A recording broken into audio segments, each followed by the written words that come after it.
Bienvenidos, bienvenidas al segundo video de este recién nacido canal de YouTube, en el cual nos juntamos a hablar de espiritualidad, astrología, psicología, desde una mirada integrativa, holística y por sobre todas las cosas, criteriosa y realista.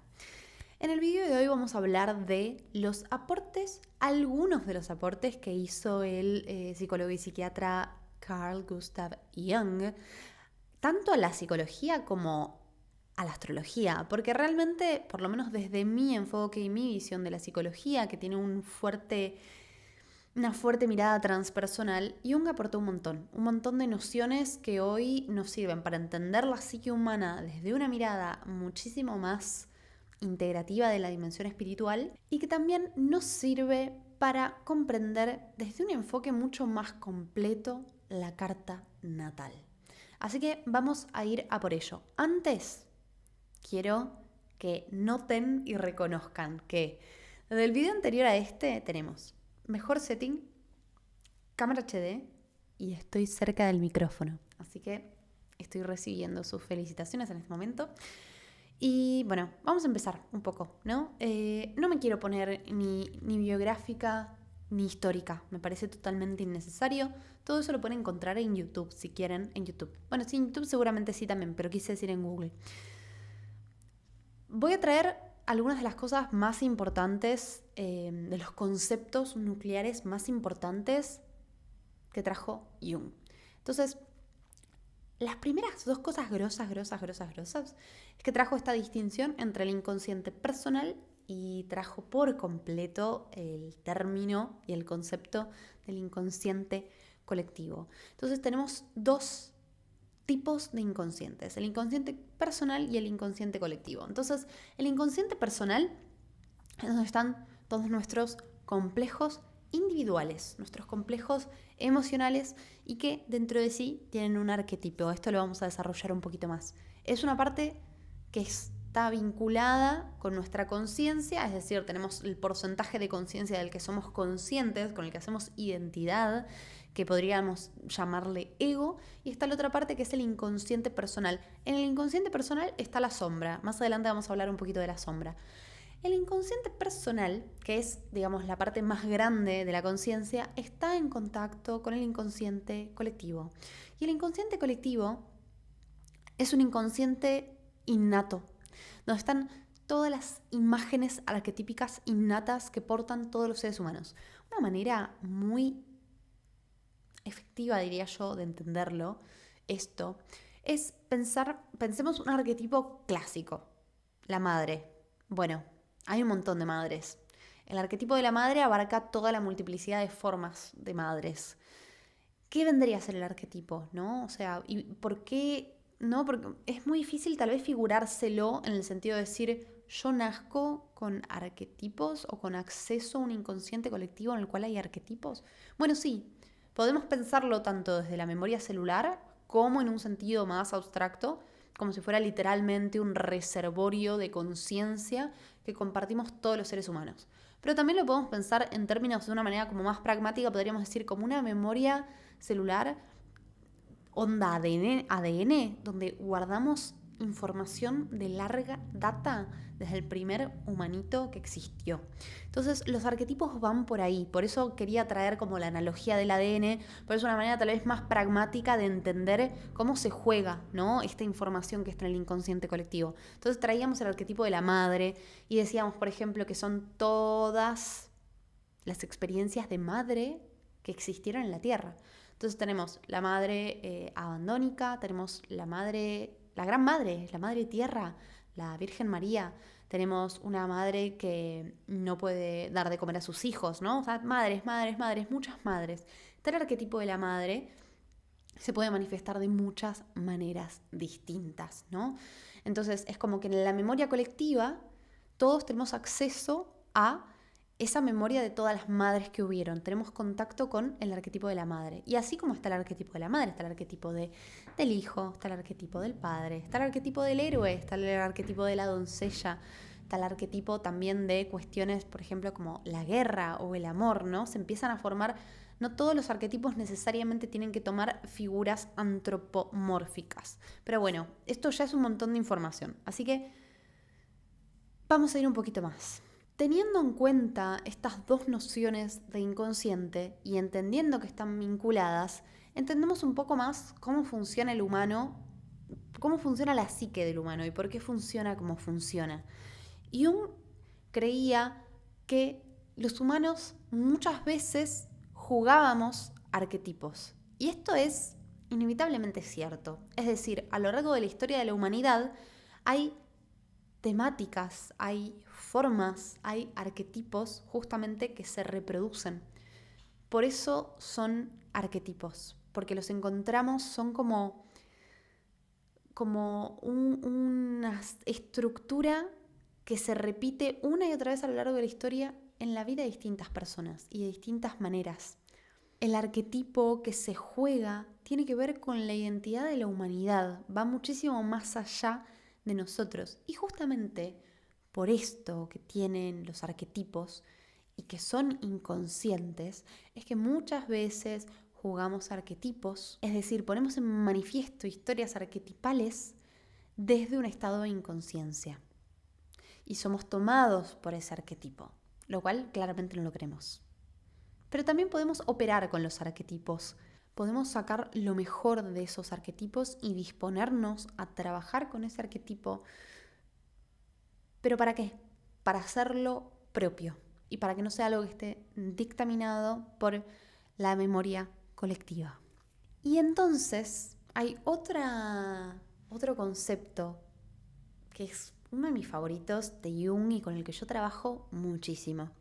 Jung hablaba del viaje al sí mismo y de hecho una de mis sesiones de Astro, que es la primera sesión que recomiendo incorporar a tu vida, es viaje al sí mismo, ¿no? Y el viaje al sí mismo tiene mucho que ver con el arquetipo del sí mismo, que sí es un arquetipo, pero del cual nos podemos apalancar un montón para trazar este viaje de autoconocimiento hacia el encuentro de nosotros mismos, de nuestra verdadera identidad, y que tiene que ver con el proceso de individuación. Entonces está todo vinculado. El proceso de individuación es el viaje al sí mismo. Y el sí mismo es el arquetipo que cumple la función de integrar todo lo que somos.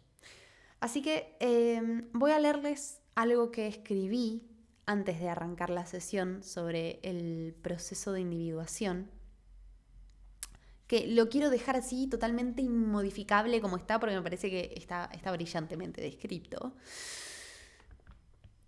¿Y qué es la individuación?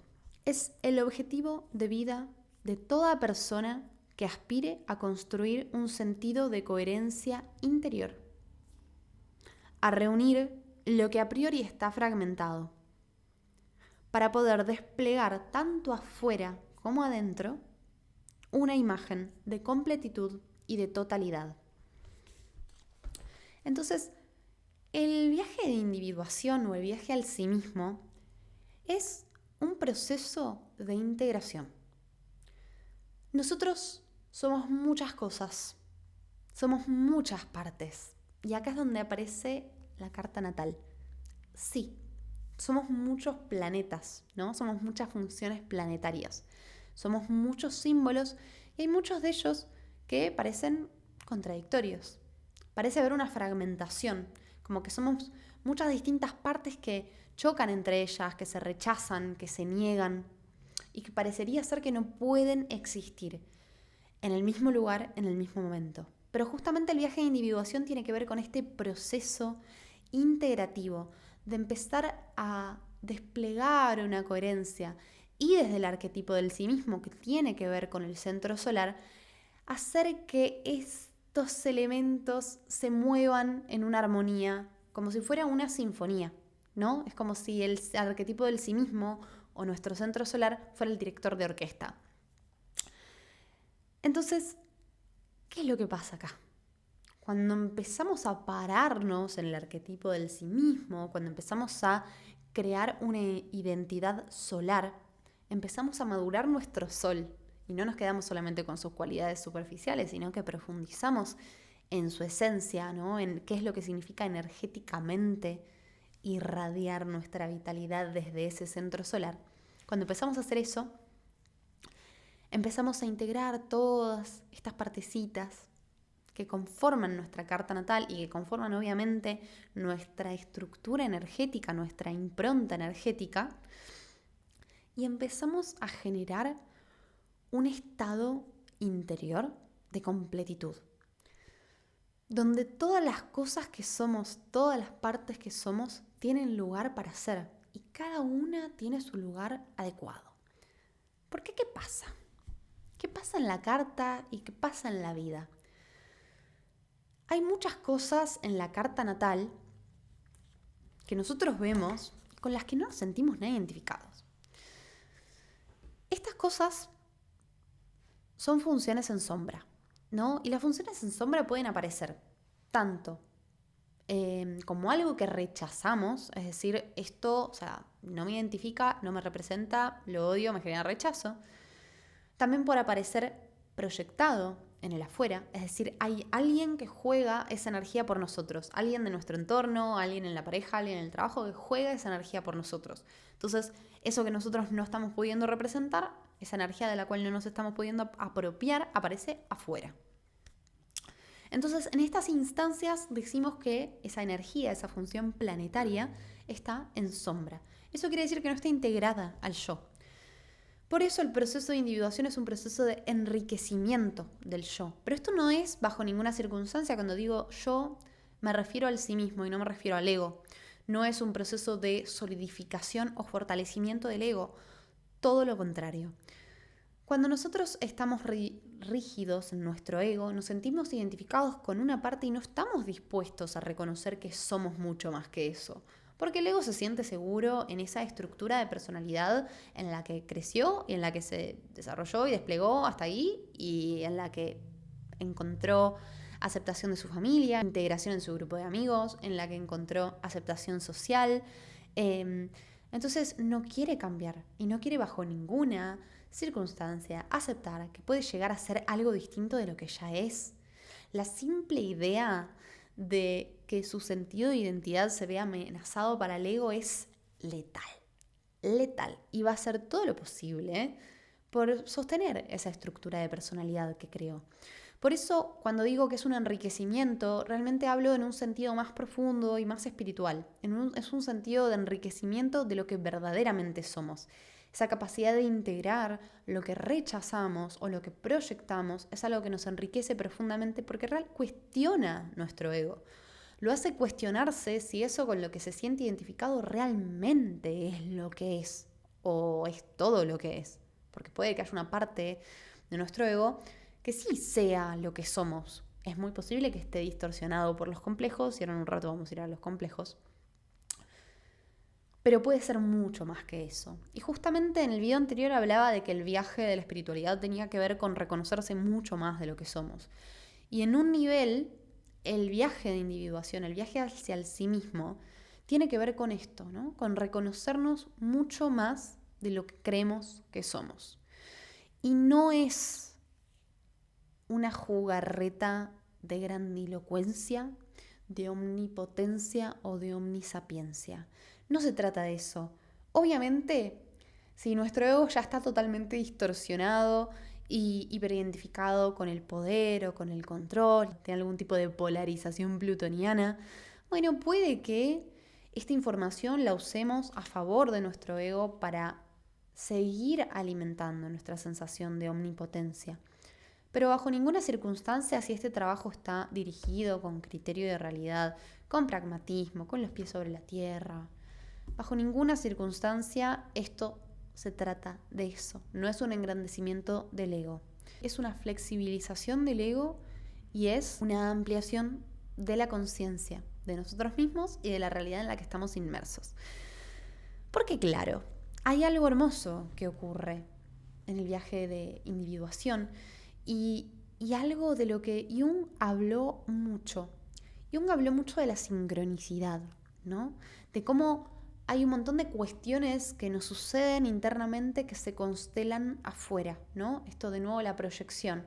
Entonces, yo adentro mío estoy vivenciando tal vez de manera inconsciente cierta energía, cierto conflicto interno, un conflicto emocional, un conflicto cognitivo, un conflicto identitario, y afuera se manifiesta una escena que me hace de espejo de eso que estoy viviendo. Entonces esto genera un choque entre lo que soy y un choque entre lo que pasa afuera. Entonces, cuando estamos desde ese lugar de inconsciencia, constantemente el afuera nos está batiendo a duelo, ¿no? Como que aparecen escenas que nos confrontan con la vida y con nosotros mismos.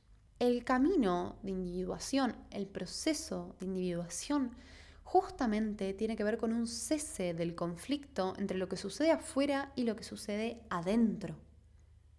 Porque nos hacemos cargo de que eso que se está constelando afuera nos está hablando de algo que tenemos que resolver adentro. Esto es algo que me encanta, me fascina y me apasiona de la psicología junguiana, y es que nos plantea una toma de responsabilidad. Muchos han asociado el proceso de individuación con el viaje del héroe. Y justamente el viaje del héroe se trata de atravesar la adversidad para ir al encuentro de un tesoro, para ir a conquistar la verdad de nosotros mismos. Y claro que ahí habrá desafíos, un montón de desafíos. Pero lo que logramos cuando llegamos al final del recorrido, que en verdad es el lecho de muerte, el final del recorrido, no el final del recorrido en vida, lamento darles la noticia yo. Cuando llegamos a ese final del recorrido, llegamos con una sensación de completitud, de haber vivido plenamente, de habernos reconocido plenamente, de haber desplegado nuestros dones y de haber dado lo mejor de nosotros a nuestro entorno, a nuestros amigos, a nuestra pareja, a la sociedad, a la comunidad, a la red, a la vida al fin y al cabo, y a nosotros mismos también.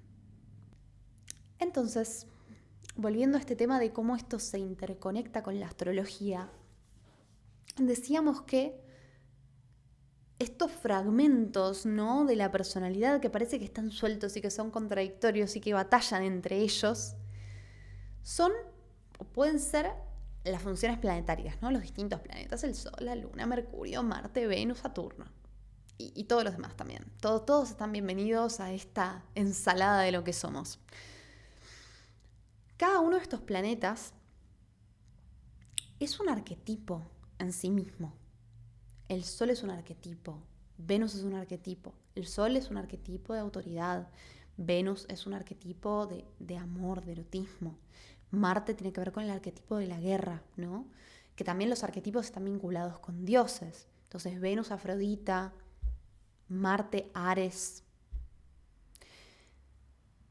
Y algo muy importante. Los arquetipos dijimos que estaban en el inconsciente colectivo. ¿Cómo se juegan los planetas entonces desde el inconsciente personal? Entonces, en el núcleo de cada planeta está el arquetipo.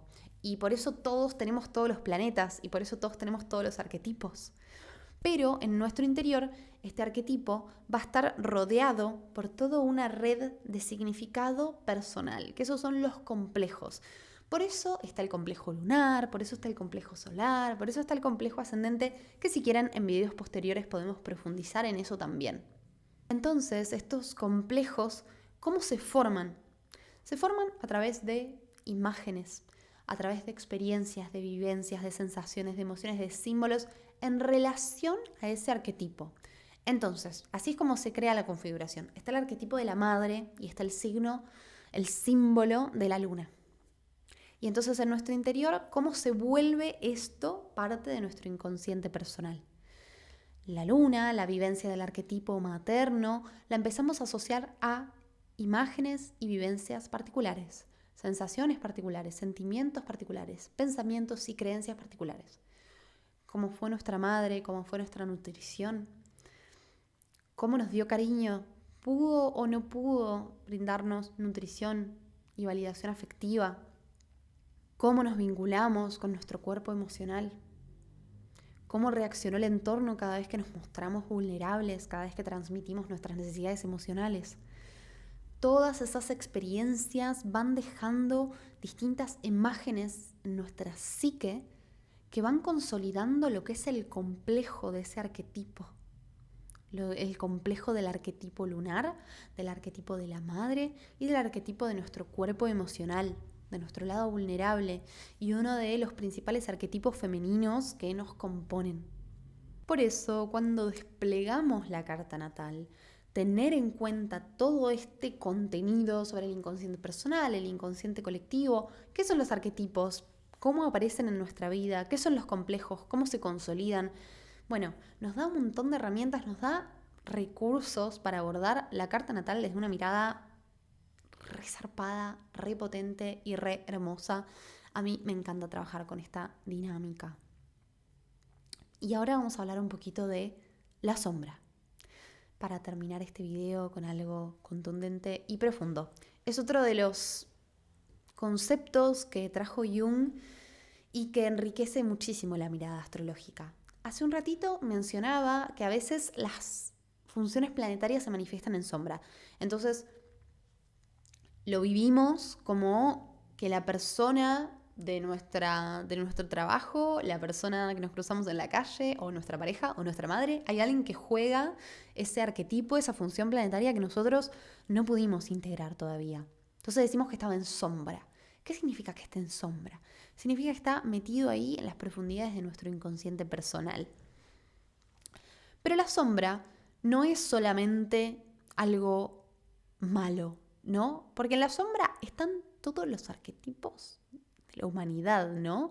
¿Qué arquetipos? Los que fueron históricamente rechazados y reprimidos, ¿no? Están los pulsos bien vinculados con los instintos humanos, la envidia, los celos, la ira, los pulsos de hacer daño, de destrucción, ¿no? Todos los pulsos que tienen que ver con la supervivencia, eso va a estar en la sombra. Esa cosa bien instintiva, bien animal. ¿Por qué? Porque en la sociedad actual es tabú. También van a estar todos estos pulsos sexuales, todas nuestras apetencias sexuales que no entren dentro de la norma, van a ir todavía a la sombra. O sea, todo lo que no sea socialmente aceptado va a la sombra. Pero hay mucho más en la sombra. En la sombra también están todas aquellas cosas que nosotros mostramos o tal vez dejamos traslucir cuando éramos pequeños y que no tuvieron una validación del entorno, una aceptación. Y esto pudo haber sido tanto que fuimos ignorados o que directamente fuimos reprimidos. Entonces, esas cositas que también, digamos, no son solamente esta parte pulsional instintiva del humano, que uno podría decir, bueno, tiene sentido que sea tabú porque cumple una función de orden social.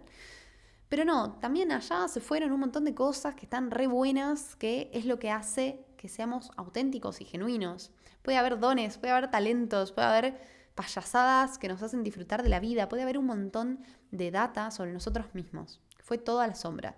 Y también en la sombra muchas veces hay heridas que todavía no logramos concientizar, traumas que no logramos digerir y atravesar, momentos en los que fuimos humillados, en los que fuimos heridos, momentos en los que nos lastimaron muy profundamente. Todo eso puede empezar a aparecer en la sombra. Entonces vamos a dar un ejemplo. Yo expresé algo de mí y en el colegio me hicieron burla, me hicieron bullying, me rechazaron por eso. Entonces esa partecita mía yo la exilié en la sombra para que no vuelva a aparecer, para que no me vuelvan a hacer daño. Pero yo la puedo ir a recuperar.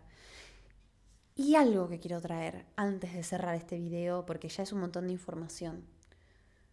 Eso que es pulsional, que es instintivo, también nos hace humanos. Y lo podemos traer a nuestra vida de manera consciente. De eso nos habla Plutón. Y si quieren podemos hablar de Plutón en otro video. Es un planeta que me fascina. Amamos a Plutón. Porque tiene mucha riqueza, ¿no? Nos habla de esos recursos internos, corporales, que nos hacen humanos y que también nos hacen animales, ¿no? Son los recursos de la tierra, bien profundos. Es el pulso vital de la vida. Y hay un montón de cosas re feas desde nuestra concepción limitada de las cosas, obviamente. No hay feo y lindo en la naturaleza. Pero hay mucha potencia, hay mucha fuerza de vida. Entonces, por ejemplo, en la sombra puede haber mucha ira reprimida. ¿Y está mal la ira? Sí, está mal cuando desplegamos nuestra ira sobre alguien con un pulso de destrucción. Pero si recuperamos ese pulso de la ira, de defender lo que es importante para nosotros, de poner límites para poder sobrevivir y para autoafirmarnos, entonces es distinto. Y esa fuerza de la ira o de la rabia sagrada, que también podemos hacer un video de eso si les interesa, la podemos ir a recuperar en nuestras profundidades, en nuestra sombra, para usarla al servicio de la toma de conciencia y de este viaje de integración en el cual abrazamos todo lo que somos. También abrazamos nuestros instintos animales, también abrazamos nuestra humanidad, también abrazamos las partes nuestras que exiliamos, ¿no? Bueno, espero que les haya gustado este video. Fue un deleite para mí grabarlo en el espacio con esta calidad de video y cerca del micrófono. Así que gracias y nos veremos por acá.